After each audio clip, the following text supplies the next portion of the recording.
মায়ের মৃত্যু সিজন 2 পর্ব 9।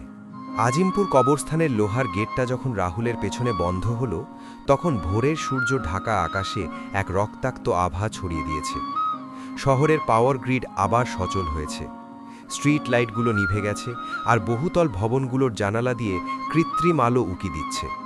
কিন্তু রাহুলের কাছে এই আলো এখন বিষের মতো। তার মস্তিষ্কের ভেতরে সেই ব্যাকআপ কোডগুলো এখন জীবন্ত হয়ে উঠেছে। প্রতিটি ডেটা, প্রতিটি ফাইল তার নিউরনে আগুনের মতো জ্বলছে। রাহুল জানে সে এখন আর সাধারণ কোনো মানুষ নয়। সে একাই এখন পৃথিবীর সবথেকে দামি আর বিপজ্জনক হার্ড ড্রাইভ। সিন্ডিকেট তাকে হন্যে হয়ে খুঁজবে, আর রিয়া এখন তার জন্য সবথেকে বড় দুর্বলতা। কবরস্থানের বাইরের রাস্তায় একটি পুরনো জিপে রিয়াকে তুলে দিচ্ছে হারুন মিয়া। রিয়া জানালার কাঁচ দিয়ে রাহুলের দিকে তাকিয়ে আছে। সেই চাউনিতে কোনো প্রেম নেই, কোনো স্মৃতি নেই, আছে শুধু এক অজানা আতঙ্ক। সে বিড়বিড় করে আরিফকে জিজ্ঞেস করল, এই লোকটা কেন আমাদের সাথে আসছে না? উনি কে? আরিফ এক মুহূর্ত রাহুলের দিকে তাকালো। রাহুলের চোখের কোণে জল, কিন্তু মুখটা পাথরের মতো শক্ত। আরিফ রিয়াকে সান্ত্বনা দিয়ে বলল, উনি আমাদের সাহায্য করেছেন রিয়া, উনার কিছু কাজ বাকি আছে। জিপটা যখন ধুলো উড়িয়ে কেরানীগঞ্জের দিকে রওনা হলো, রাহুল স্তব্ধ হয়ে দাঁড়িয়ে রইল যতক্ষণ না ওটা দৃষ্টিসীমার বাইরে চলে যায়। তার বুকটা খালি হয়ে গেছে, কিন্তু মস্তিষ্কের ভেতর সেই জেনেসিসের সেই যান্ত্রিক গুঞ্জন তাকে স্থির থাকতে দিচ্ছে না। রাহুল! একটি ক্ষীণ কণ্ঠস্বর শুনে রাহুল পেছনে ফিরল। নিশা দাঁড়িয়ে আছে। তার শরীরের সেই যান্ত্রিক কবচগুলো এখন অনেকটা নিস্তেজ, কিন্তু তার চোখে এক গভীর অপরাধ বোধ। রাহুল, ওরা তোমাকে শান্তিতে থাকতে দেবে না, নিশা নিচু স্বরে বলল। মেজর অরিন্দমের ডিজিটাল সত্তা এখন ঢাকার মেইন ফ্রেম সার্ভারে ছড়িয়ে পড়েছে। সে জানে তুমি এখন জেনসিসের একমাত্র চাবিকাঠি। সে তার নতুন প্রজেক্ট শ্যাডো নেটওয়ার্ক সক্রিয় করেছে। রাহুল নিশার দিকে এক পা এগিয়ে গেল। নিশা, তুমিও তো এই প্রজেক্টের অংশ ছিলে। বলো, এই কোডটা আমার মাথা থেকে বের করার উপায় কি? আমি এই শয়তানি তথ্য নিয়ে বাঁচতে চাই না। নিশা মাথা নিচু করল। অ্যান্টিডোট রিয়াকে বাঁচিয়েছে ঠিকই, কিন্তু ওটা জেনেসিসকে তোমার ডিএনএর সাথে পার্মানেন্টলি লক করে দিয়েছে। এটা বের করার একটাই উপায় আছে, যেখানে জেনেসিসের সোর্স কোড তৈরি হয়েছিল, সেই আদি ল্যাবরেটরিতে ফিরে যাওয়া। কিন্তু ওটা পাবনায় নয়, ওটা ঢাকার ঠিক মাঝখানে এক জনাকীর্ণ শপিং মলের নিচে লুকানো আছে। রাহুল অবাক হলো। শপিং মলের নিচে? হ্যাঁ, বসুন্ধরা সিটির নিচে মাটির 4 তলা গভীরে একটি সিক্রেট ডেটা সেন্টার আছে, যা মিস্টার চৌধুরী নিয়ন্ত্রণ করতেন। ওখান থেকেই মেজর অরিন্দমের ডিজিটাল ভার্সন অপারেট করা হচ্ছে। তোমাকে ওখানে গিয়ে নিজেকে ওই সিস্টেমের সাথে কানেক্ট করতে হবে, তবেই তুমি সিস্টেমটা ফরম্যাট করতে পারবে। তবে মনে রেখো রাহুল, ফরম্যাট করার মানে হলো তোমার নিজের মস্তিষ্কের সব স্মৃতিও মুছে যাওয়া। রাহুল ম্লান হাসল। রিয়া তো আমাকে ভুলেই গেছে। আমার স্মৃতি থেকে ওকে মুছে ফেললে হয়তো আমার কষ্টটাই কমবে। আমি তৈরি। সকাল 10টা। ঢাকার রাজপথে এখন অফিসগামী মানুষের ভিড়। কেউ জানে না এই ভিড়ের মাঝখানে হাঁটছে এক জীবন্ত টাইম বোমা। রাহুল তার হুডিটা টেনে দিয়ে শপিং মলের দিকে এগোতে লাগল। কিন্তু সে খেয়াল করল প্রতিটি মানুষের হাতে থাকা স্মার্টফোনগুলো হঠাৎ করে একসাথে বেজে উঠছে। মানুষেরা ফোন বের করতেই দেখল স্ক্রিনে রাহুলের ছবি, আর নিচে লেখা wanted, biohazard carrier, shoot on sight. Syndicate এখন আর লুকিয়ে নেই। তারা পুরো জনতাকে রাহুলের বিরুদ্ধে লেলিয়ে দিয়েছে। রাহুল দেখল পাশের এক ট্রাফিক পুলিশ তার দিকে পিস্তল উঁচিয়ে ধরছে। মানুষের ভিড় থেকে শুরু হলো চিৎকার। রাহুল দৌড়াতে শুরু করল। তার পেছনে তাড়া করছে পুরো শহর। রাহুল যখন শপিং মলের মেইন গেটে পৌঁছল, দেখল গেটটা স্বয়ংক্রিয়ভাবে বন্ধ হয়ে যাচ্ছে। কিন্তু রাহুলের মস্তিষ্কের ভেতর সেই কোডগুলো হঠাৎ সক্রিয় হলো। সে শুধু গেটের দিকে তাকালো, আর তার মস্তিষ্কের সিগন্যাল দিয়ে গেটের ইলেকট্রনিক লকটা এক নিমেষে হ্যাক করে ফেলল। সিস্টেম আমার হাতে, রাহুল বিড়বিড় করল। মলের ভেতর শীতাতপ নিয়ন্ত্রিত ঠান্ডা বাতাস, কিন্তু চারদিক জনশূন্য। সব দোকান বন্ধ। মলের স্পিকারে মেজর অরিন্দমের কণ্ঠস্বর বেজে উঠল। রাহুল, তুই নিজেই বাঘের গুহায় চলে এসেছিস। আয় বাবা, মেমরি ট্রান্সফার শুরু করার সময় হয়েছে। অপারেশন 11 ব্যর্থ হতে পারে, কিন্তু প্রজেক্ট শ্যাডো কখনো হারবে না। রাহুল লিফটের সামনে গিয়ে দাঁড়ালো। লিফটের বাটন চাপার দরকার হলো না। লিফট নিজেই নিচতলার দিকে নেমে যেতে শুরু করল। রাহুল অনুভব করল তার হাত পা অবশ হয়ে যাচ্ছে। জেনেসিস কোডগুলো এখন তার নার্ভাস সিস্টেম দখল করে নিচ্ছে। লিফট যখন বেসমেন্ট 4-এ পৌঁছল, রাহুল দেখল সামনে এক বিশাল রূপলি দরজা। দরজার ওপাশে নীল আলোয় জ্বলছে হাজার হাজার সার্ভার, আর মাঝখানে একটি চেয়ারে বসে আছে একজন মানুষ, যার মুখটা দেখা যাচ্ছে না, কিন্তু তার গায়ে সেই মিলিটারি ইউনিফর্মটা রাহুলের খুব চেনা। রাহুল দরজার দিকে পা বাড়াতেই এক বিকট যান্ত্রিক শব্দে শপিং মলের সব আলো নিভে গেল। কেবল সেই নীল সার্ভারগুলোর আলোয় চারদিক এক অপার্থিব রূপ নিল। কে ওখানে? রাহুল চিৎকার করল। চেয়ারটি ধীরে ধীরে ঘুরে গেল। সেখানে কেউ বসে নেই, বরং একটি রোবটিক কঙ্কালের ওপর মেজর অরিন্দমের একটি হলোগ্রাম স্থির হয়ে আছে। হলোগ্রামটি হাসল। রাহুল, তুই জানিস না যে তুই এখানে আসা মানেই হলো জেনেসিসের শেষ ভলিউমটা আপলোড করে দেওয়া। এখন থেকে এই পুরো ইন্টারনেটে আমি থাকব। আমি হব পৃথিবীর নতুন ঈশ্বর। ঠিক সেই সময় রাহুলের ইয়ারপিসে আরিফের কণ্ঠস্বর ভেসে উঠল। রাহুল ভাই, আপনি ওখানে একা নন। আমি আপনার মস্তিষ্কের সিগন্যাল ট্র্যাক করে শপিং মলের মেইন গ্রিডে ঢুকে গেছি। আমি সার্ভারগুলো জ্যাম করছি। আপনি জলদি ওই সেন্ট্রাল হাবের কেবলটা ছিনে ফেলুন। লড়াই এখন শুরু হলো সশরীরে নয়, বরং ডিজিটাল আর মানসিক স্তরে। বসুন্ধরা সিটির সেই অন্ধকার বেসমেন্টে নীল সার্ভারগুলোর গুঞ্জন এখন একটা যান্ত্রিক কান্নার মতো শোনাচ্ছে। মেজর অরিন্দমের হলোগ্রামটি সেই রোবোটিক কঙ্কালের উপর স্থির হয়ে আছে। তার চোখের ডিজিটাল লাল আলো রাহুলের সত্তাকে যেন শুষে নিতে চাইছে। রাহুলের মস্তিষ্কের ভেতরে জেনেসিস কোডগুলো এখন এক ভয়াবহ যুদ্ধে লিপ্ত। হাজার হাজার ফাইল ওভাররাইট হচ্ছে, আর তার প্রতিটি নিউরন ছিঁড়ে যাওয়ার উপক্রম। আরিফ, আমি বেশিক্ষণ ধরে রাখতে পারছি না, রাহুল চিৎকার করে উঠল। তার নাক দিয়ে গরম রক্ত গড়িয়ে পড়ছে। সেন্ট্রাল হাবের কেবলটা কোথায়? আরিফ তার কন্ট্রোল রুম থেকে হাঁপাতে হাঁপাতে বলল, রাহুল ভাই, হলোগ্রামটার ঠিক নিচেই একটা লিকুইড নাইট্রোজেন ট্যাঙ্ক আছে। ওটার ভেতরেই মেইন প্রসেসরটা ডুবানো। আপনাকে ওটা ম্যানুয়ালি শাটডাউন করতে হবে, কিন্তু সাবধান, ওটা টাচ করলে আপনার শরীরের সব সিরাম ওই প্রসেসরে চলে যাবে। আপনি স্রেফ একটা সাধারণ কঙ্কাল হয়ে যাবেন। রাহুল টলতে টলতে হলোগ্রামটির দিকে এগিয়ে গেল। মেজর অরিন্দমের ডিজিটাল কণ্ঠস্বর এখন পুরো বেসমেন্টে প্রতিধ্বনিত হচ্ছে। রাহুল, তুই কি ভাবছিস এই সাধারণ তার ছিঁড়ে তুই আমাকে থামাবি? আমি এখন শুধু এই সার্ভারে নেই, আমি এখন তোর রক্তে, তোর স্মৃতিতে, তোর নিঃশ্বাসে। তুই নিজেকে মারলে তবেই আমি মরব। তুই কি মরতে প্রস্তুত? রাহুল এক ম্লান হাসি হাসল।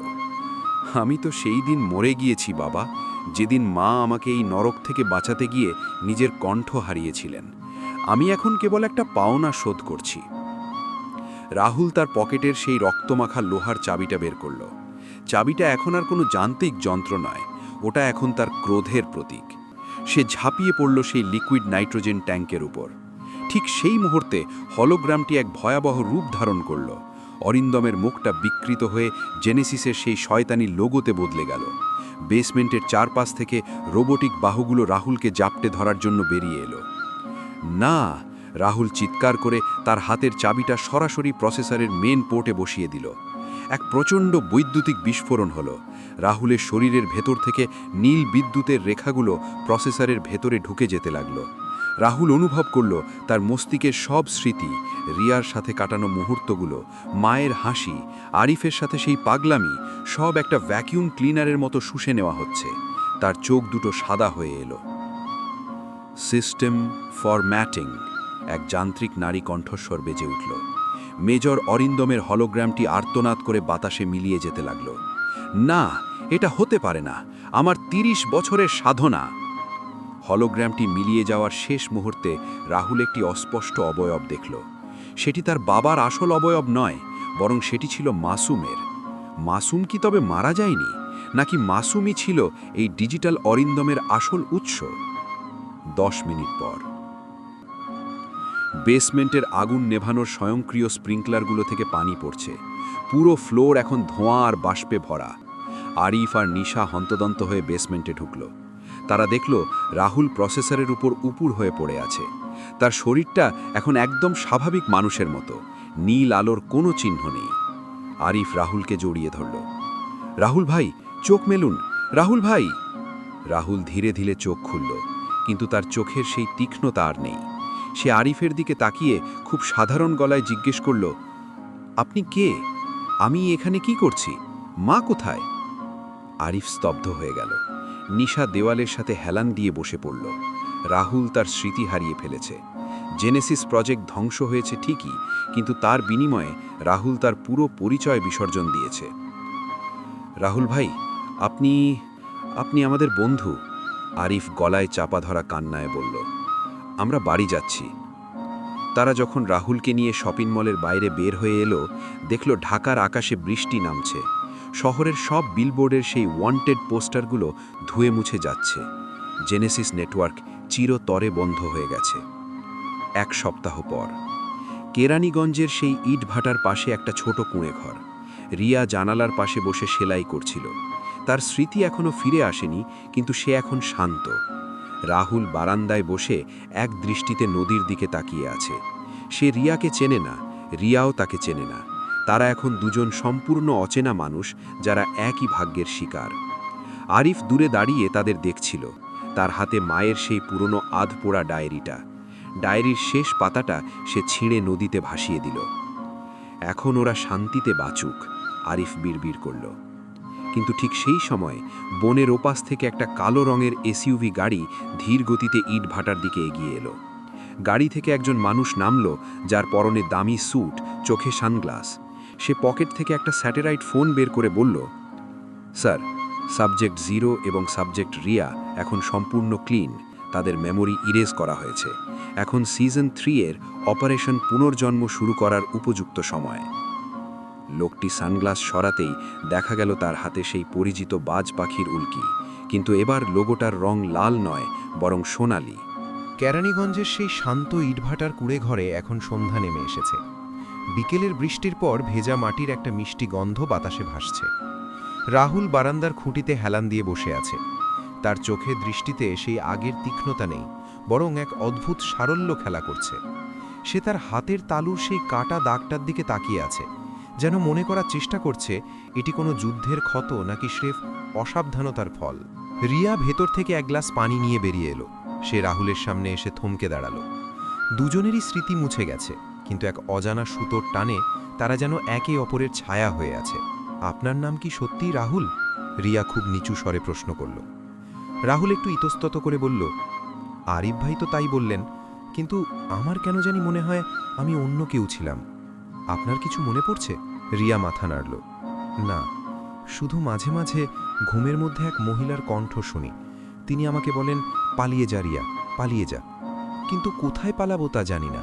এদিকে ইটভাটার থেকে খানিকটা দূরে সেই কালো এসইউভির ভেতর বসে থাকা রহস্যময় লোকটি তার স্যাটেলাইট ফোনে কার সাথে যেন কথা বলছে। তার চোখের মনি এখন ডিজিটাল স্ক্রিনের মতো রিফ্লেক্ট করছে। স্যার, সাবজেক্ট 0 এবং সাবজেক্ট রিয়া এখন ব্ল্যাঙ্ক স্টেটে আছে, কিন্তু নিশা আর আরিফকে এখনও সরানো যায়নি। তারা রাহুলকে পাহারা দিচ্ছে। প্রোটোকল 21-এর পরবর্তী ধাপ, অপারেশন পুনর্জন্ম, কি এখনই শুরু করব? ফোনের ওপাশ থেকে এক ভারী যান্ত্রিক কণ্ঠস্বর ভেসে এলো। না, নিশা আমাদের পুরনো মডেল। ওকে ডিকমিশন করার দরকার নেই। ওকে থাকতে দাও। ও ভাবুক ও জিতেছে। কিন্তু মনে রেখো, রাহুলের মস্তিষ্কের সেই ব্যাকআপ কোডটি ফরম্যাট হয়নি।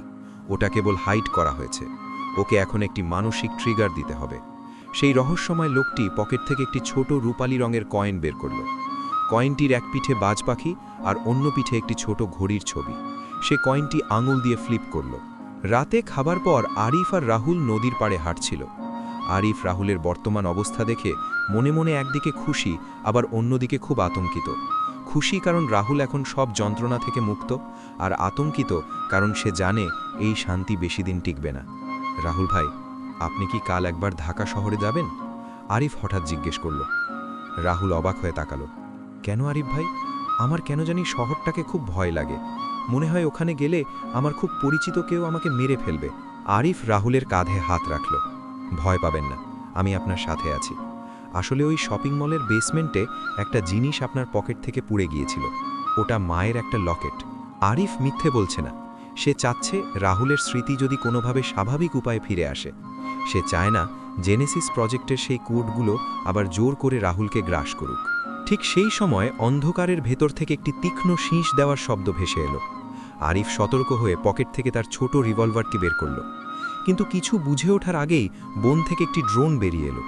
তবে এটি কোনো ঘাতক ড্রোন নয়, এটি একটি প্রজেক্টর ড্রোন। ড্রোনটি থেকে হঠাৎ একটি বড় স্ক্রিন বাতাসের উপর ফুটে উঠল। স্ক্রিনে ভেসে উঠল সুমি বেগমের বা মায়ের একটি ভিডিও ফুটেজ। তবে এই মা হাসছেন না। তিনি একটি হাসপাতালের বিছানায় শুয়ে আছেন, তার সারা শরীরে নল লাগানো। ভিডিওতে মা বলছেন, রাহুল, যদি তুই এই ভিডিওটি দেখিস তবে জানবি তোর স্মৃতি মুছে ফেলা হয়েছে, কারণ তোর মস্তিষ্কে একটি ডেড ম্যান সুইচ আছে। তুই যদি 1 সপ্তাহের মধ্যে জেনেসিস কোডটি রিকভার না করিস তবে তোর হৃৎপিণ্ড থেমে যাবে। তোর জীবনই এখন ওই কোডের চাবিকাঠি। রাহুল ভিডিওটি দেখা মাত্রই তার কানে এক তীব্র ভোঁ ভোঁ শব্দ শুনতে পেল। তার কপাল বেয়ে আবার সেই কালো রক্ত ঝরতে শুরু করল। সে চিৎকার করে মাটিতে লুটিয়ে পড়ল। রাহুল ভাই, ওদিকে তাকাবেন না। আরিফ ড্রোনের দিকে গুলি ছুড়ল। ড্রোনটি ধ্বংস হয়ে গেল ঠিকই, কিন্তু কাজ হয়ে গেছে। রাহুলের মস্তিষ্কের সেই হিডেন কোডগুলো আবার সক্রিয় হতে শুরু করেছে। রাহুলের চোখের মণি এখন আর কালো নয়, ওটা আবার সেই ভয়ঙ্কর নীল বর্ণ ধারণ করছে। রাহুল দাঁতে দাঁত চেপে বলল, আরিফ, মা মরেনি। ওরা মাকে জ্যান্ত আটকে রেখেছে। ওই শপিং মলটা একটা ফাঁদ ছিল। আসল ল্যাবরেটরিটা হলো বঙ্গবন্ধু শেখ মুজিব মেডিকেল বিশ্ববিদ্যালয় পিজি হাসপাতালের মাটির নিচে। আরিফ স্তম্ভিত হয়ে গেল। রাহুল ভাই, আপনার স্মৃতি কি ফিরে আসছে? রাহুল উঠে দাঁড়ালো। তার চেহারার সেই সারল্য নিমিষে উধাও হয়ে গেল। সে এখন আবার সেই সাবজেক্ট জিরো। সে নদীর দিকে তাকিয়ে বলল, ওরা আমার স্মৃতি কাটতে পারে, কিন্তু আমার রক্ত চেনে মা কোথায় আছে। আরিফ, কেরানীগঞ্জ থেকে এখনই বেরোতে হবে। অপারেশন পুনর্জন্ম শুরু হওয়ার আগেই আমাদের পিজি হাসপাতালে পৌঁছতে হবে। রিয়া কুড়ে ঘর থেকে দৌড়ে বেরিয়ে এলো। সে রাহুলের এই পরিবর্তন দেখে আতঙ্কিত। রাহুল, আপনার চোখের ওটা কি? রাহুল রিয়ার দিকে তাকিয়ে ম্লান হাসল। রিয়া, তুমি এখানে হারুন মিয়ার সাথে থাকো। আমি তোমার সেই স্মৃতিগুলো ফিরিয়ে আনতে যাচ্ছি যা ওরা আমাদের থেকে চুরি করেছে। রাহুল আরিফের হাত ধরে দ্রুত জিপের দিকে দৌড় দিল। পেছনে ইটভাটার অন্ধকার চিরে আবার সেই কালো এসইউভির হেডলাইট জ্বলে উঠল। কেরানীগঞ্জের নিস্তব্ধ রাস্তা চিরে আরিফের জিপটি বাতাসের বেগে ধাবিত হচ্ছে। পেছনে সেই রহস্যময় কালো এসইউভির হেডলাইটগুলো শিকারী বিড়ালের মতো জ্বলছে। জিপের ভেতরে স্টিয়ারিং ধরে থাকা আরিফের হাত কাঁপছে, কিন্তু রাহুলের শরীর এখন পাথরের মতো স্থির। রাহুলের চোখের সেই নীল আভা অন্ধকারের ভেতরেও এক অলৌকিক আলো ছড়াচ্ছে। তার মস্তিষ্কের ভেতরে এখন হাজার হাজার স্নায়বিক সংযোগ আবার জোড়া লাগছে, যেন কোনো জং ধরা মেশিন হঠাৎ পূর্ণ শক্তিতে চলতে শুরু করেছে। রাহুল ভাই, আপনার কপাল দিয়ে এখনও রক্ত পড়ছে। পিজি হাসপাতালে পৌঁছানোর আগেই যদি আপনার শরীরে ডেড ম্যান সুইচ ট্রিপ করে তবে আমরা মাঝপথেই শেষ হয়ে যাব। রাহুল সামনের দিকে তাকিয়ে যান্ত্রিক গলায় বলল, অরিন্দম ভেবেছিল স্মৃতি মুছে দিলে আমি অকেজো হয়ে যাব, কিন্তু সে জানত না মায়ের গলার সেই হারানো স্বর আমার ডিএনএতে সেভ করা আছে। পিজি হাসপাতালের নিচে বি ব্লকের আন্ডারগ্রাউন্ডে একটা পুরনো রেডিয়েশন কক্ষ আছে, যা ৮০ দশকের পর পরিত্যক্ত ঘোষণা করা হয়েছিল। মা সেখানেই আছেন। আমি অনুভব করতে পারছি ওর হার্টবিট। ওটা একটা নির্দিষ্ট ছন্দে বাজছে, যা শুধু আমিই ডিকোড করতে পারি। হঠাৎ জিপের পেছনের কাঁচ ভেঙে চুরমার হয়ে গেল। এসইউভি থেকে কেউ একজন হাই ফ্রিকোয়েন্সি সাউন্ড গান ব্যবহার করেছে। আরিফের কান দিয়ে রক্ত বের হতে শুরু করল। সে জিপের নিয়ন্ত্রণ হারিয়ে প্রায় রাস্তার পাশের খাদে ফেলে দিচ্ছিল। ওরা আমাদের শাহবাগ পর্যন্ত যেতে দেবে না, আরিফ চিৎকার করে উঠল। রাহুল এক ঝটকায় জিপের পিছনের সিটে চলে গেল। সে তার পকেট থেকে সেই পুরনো লোহার চাবিটা বের করল। চাবিটা এখন আর সাধারণ লোহা নেই, রাহুলের শরীরের উচ্চ ভোল্টেজের কারণে ওটা লাল হয়ে জ্বলছে। সে জিপের পেছনের ডালা খুলে সরাসরি চলন্ত জিপ থেকে এসইউভির বনেটের ওপর লাফ দিল। এক ভয়াবহ সংঘর্ষের শব্দ হলো। এসইউভির চালক নিয়ন্ত্রণ হারানোর চেষ্টা করল, কিন্তু রাহুল তার হাতের সেই তপ্ত চাবিটা সরাসরি ইঞ্জিনের উপর বসিয়ে দিল। ইঞ্জিনে শর্ট সার্কিট হয়ে গাড়িটি মুহূর্তের মধ্যে আগুনের গোল্লায় পরিণত হলো। রাহুল ছিটকে গিয়ে রাস্তার পিচের উপর পড়ল, কিন্তু তার শরীরে জেনেসিস সিরামের সেই হিলিং পাওয়ার আবার ফিরে এসেছে। সে উঠে দাঁড়িয়ে আরিফের জিপের দিকে দৌড় দিল। রাত 2টো। ঢাকা শহরের শাহবাগ মোড় এখন জনমানব শূন্য। পিজি হাসপাতালের সেই বিশাল ইমারতটি অন্ধকারের মাঝে এক দানবীয় কঙ্কালের মতো দাঁড়িয়ে আছে। ব্ল্যাকআউটের রেশ এখনও কাটেনি, তাই হাসপাতালের কিছু অংশে কেবল এমার্জেন্সি জেনারেটর চলছে। রাহুল আর আরিফ হাসপাতালের পেছনের মর্গের রাস্তা দিয়ে ভেতরে ঢুকল। চারদিকে ফরমালিনের কটু গন্ধ আর মৃত্যুর নিস্তব্ধতা। রাহুল তার হাতের তালুটা দেওয়ালের এক বিশেষ স্থানে ছোঁয়ালো। তার শরীরের ইলেকট্রোম্যাগনেটিক ফিল্ড রিড করে দেওয়ালের এক গোপন দরজা নিঃশব্দে খুলে গেল। এসব কি আপনি আগে থেকে জানতেন? আরিফ অবাক হয়ে জিজ্ঞেস করল। না, রাহুল বিড়বিড় করল, আমার রক্ত জানে কোথায় যেতে হবে। সিঁড়ি দিয়ে তারা প্রায় 3 তলা নিচে নেমে এলো। সেখানে পৌঁছতেই তারা দেখল এক বিশাল ল্যাবরেটরি, যা বসুন্ধরা সিটির সেই ডিজিটাল হাবের চেয়েও অনেক বেশি উন্নত এবং প্রাচীন। এখানে কোনো সার্ভার নেই, বরং শত শত কাচের জারে মানুষের অঙ্গ প্রত্যঙ্গ সংরক্ষিত আছে। আর হলের একদম মাঝখানে একটা বড় কাচের চেম্বার, যার ভেতরে অক্সিজেন মাস্ক পরে শুয়ে আছেন সুমি বেগম। মা! রাহুল পাগলের মতো চেম্বারের দিকে দৌড়ে গেল। মায়ের শরীরটা খুব ফ্যাকাশে, কিন্তু তার চোখ দুটো বন্ধ। চেম্বারের পাশের মনিটরে লেখা, subject original, source of Genesis code. Rahul চেম্বারের কাছে হাত রাখল। ঠিক তখনই হলের চারদিকের সব লাইট একসাথে জ্বলে উঠল। হলের ওপাশ থেকে হাততালি দিতে দিতে বেরিয়ে এলেন মেজর অরিন্দম। তবে এবার তিনি কোনো হলোগ্রাম নন, সশরীরে দাঁড়িয়ে আছেন। তার সারা শরীরে প্লাস্টিক সার্জারির দাগ, আর বাঁ হাতটা পুরোপুরি রোবোটিক। চমৎকার রাহুল, তুই ঠিক সময়ে এসেছিস। প্রোটোকল 21-এর শেষ ধাপ হল অপারেশন পুনর্জন্ম। তোর মস্তিষ্কের সেই ডেডম্যান সুইচ আসলে কোনো মৃত্যুর সংকেত ছিল না, ওটা ছিল তোর মায়ের শরীরের এই লাইফ সাপোর্ট সিস্টেমের চাবিকাঠি।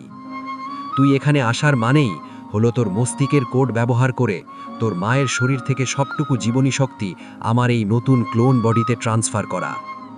রাহুল গর্জে উঠল, আপনি এটা কখনো করতে পারবেন না। অরিন্দম একটি টিপ বোতাম চাপল। সাথে সাথে সুমি বেগমের চেম্বারের ভেতরে থাকা তরল নীল হতে শুরু করল। মা যন্ত্রণায় ছটফট করতে লাগলেন। রাহুল, সিদ্ধান্ত তোর। অরিন্দম চিৎকার করলেন, তুই যদি তোর মস্তিষ্কের কোডটি এখন এই মেন ফ্রেমে আপলোড না করিস, তবে তোর মা এই তরলের ভেতরেই চিরতরে বিলীন হয়ে যাবেন। আর যদি আপলোড করিস, তবে আমি অমর হব, কিন্তু তোর মা মুক্তি পাবেন সাধারণ মানুষ হিসেবে। রাহুল একটা ভয়াবহ দোটানায় পড়ে গেল। একদিকে পৃথিবীর সবচেয়ে বড় শয়তানকে অমর করা, আরেকদিকে নিজের মাকে তিলে তিলে মরতে দেখা। আরিফ এক কোণে দাঁড়িয়ে তার ল্যাপটপ থেকে ল্যাবের সিকিউরিটি হ্যাক করার চেষ্টা করছে, কিন্তু অরিন্দমের সিস্টেম অনেক বেশি শক্তিশালী। আরিফ ফিসফিস করে বলল, রাহুল ভাই, আপলোড করবেন না, ওটা করলে অরিন্দম পুরো পৃথিবীর ডিজিটাল নেটওয়ার্ক নিয়ন্ত্রণ করবে। কিন্তু রাহুল দেখল মায়ের শ্বাসকষ্ট বাড়ছে। মায়ের চোখের কোণ দিয়ে এক ফোঁটা অশ্রু গড়িয়ে পড়ল। রাহুল বুঝতে পারল মা তাকে কিছু বলতে চাইছেন। রাহুলের কানে মায়ের সেই কণ্ঠস্বর আবার প্রতিধ্বনিত হল, রাহুল, ত্যাগই হলো শক্তির আসল উৎস। রাহুল ধীর পায়ে মেন ফ্রেমের কেবিলটা হাতে নিল। সে তার হাতের চাবিটা দিয়ে নিজের কবজিটা আবার চিরে দিল। রক্তাক্ত হাত দিয়ে সে কেবিলটা ধরল। আমি আপলোড করছি অরিন্দম, রাহুল শান্ত গলায় বলল, কিন্তু আপনি যা চাইছেন তা পাবেন না। রাহুল তার মস্তিষ্কের সবটুকু জেনেসিস কোড প্রসেসরে পাঠাতে শুরু করল। অরিন্দমের মুখে পৈশাচিক আনন্দ। তিনি অনুভব করতে পারছেন এক বিশাল শক্তি তার দিকে আসছে। কিন্তু হঠাৎ ল্যাবের সব মনিটরে একটা লাল লেখা ভেসে উঠল, virus detected, the mother sacrifice. Rahul আসলে কোড আপলোড করছিল না, সে তার নিজের শরীরের সব অ্যান্টিজেনেসিস অ্যান্টিবডিগুলো কোডের সাথে মিশিয়ে দিয়ে সিস্টেমটাকে ইনফেক্টেড করে দিচ্ছিল। তুই কি করছিস? অরিন্দম আর্তনাদ করে উঠল। রাহুল ম্লান হাসল। অপারেশন পুনর্জন্ম আজ হবে অরিন্দম, কিন্তু সেটা আপনার নয়, আমার মায়ের। এক বিকট শব্দে ল্যাবের মেন ট্রান্সফরমার ফেটে গেল। মায়ের চেম্বারের কাঁচ চূর্ণ বিচূর্ণ হয়ে নীল তরল বেরিয়ে মায়ের শরীরটা মেঝেতে পড়ে গেল। রাহুল দৌড়ে গিয়ে মাকে জড়িয়ে ধরল। অরিন্দমের রোবোটিক শরীরটা বিদ্যুৎস্পৃষ্ট হয়ে কাঁপতে লাগল।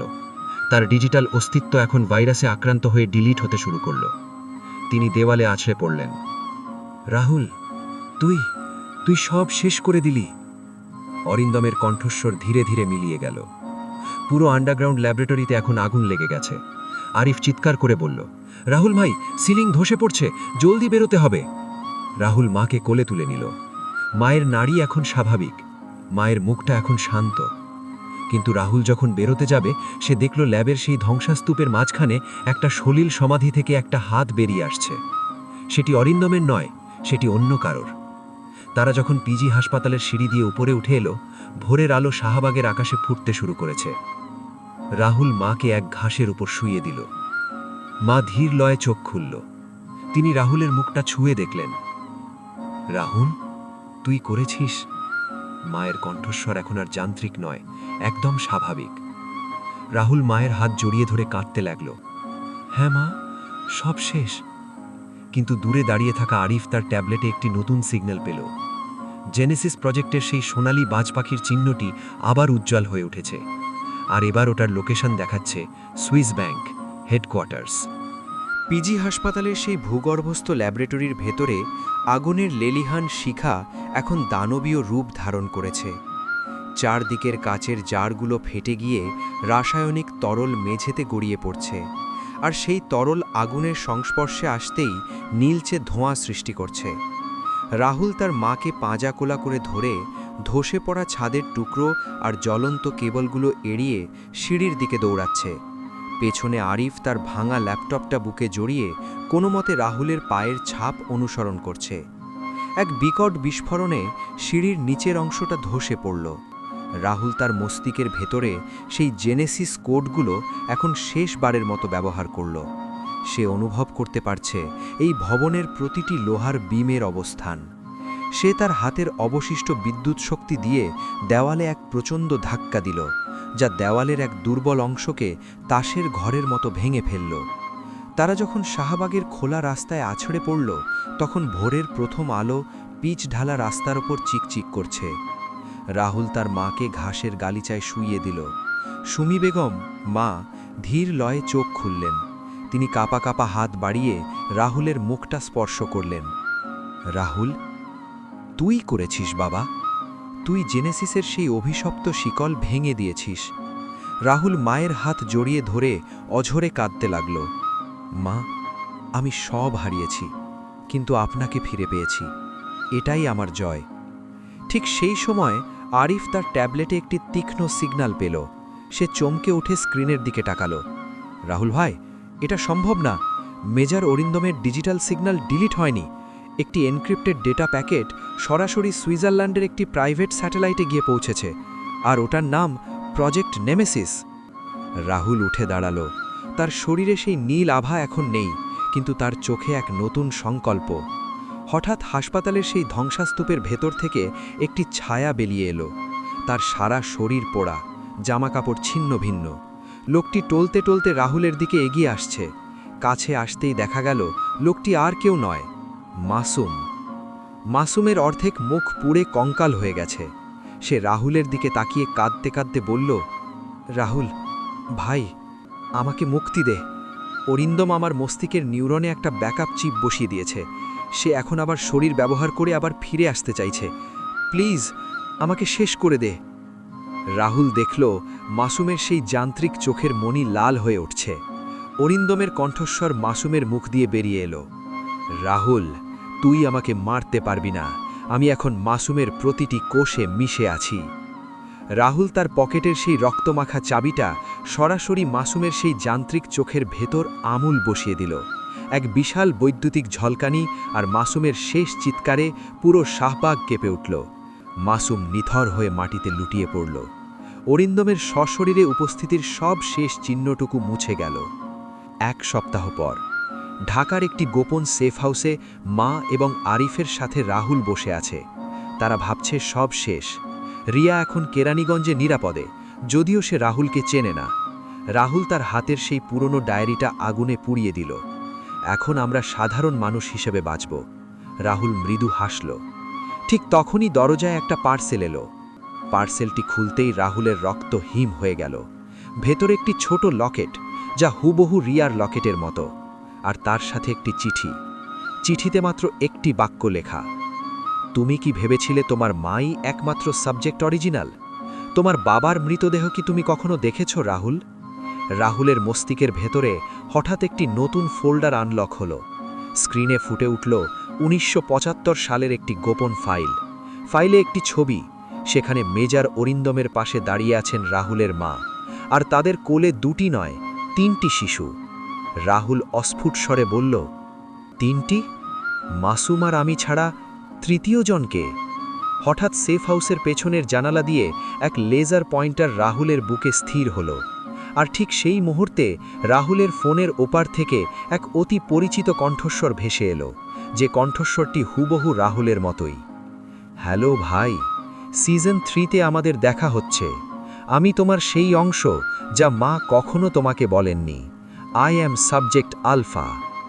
রাহুল জানালার দিকে তাকাতেই দেখল দূরের বিল্ডিংয়ের ছাদে তার মতো হুবহু একজন মানুষ স্নাইপার রাইফেল হাতে তার দিকে তাকিয়ে হাসছে।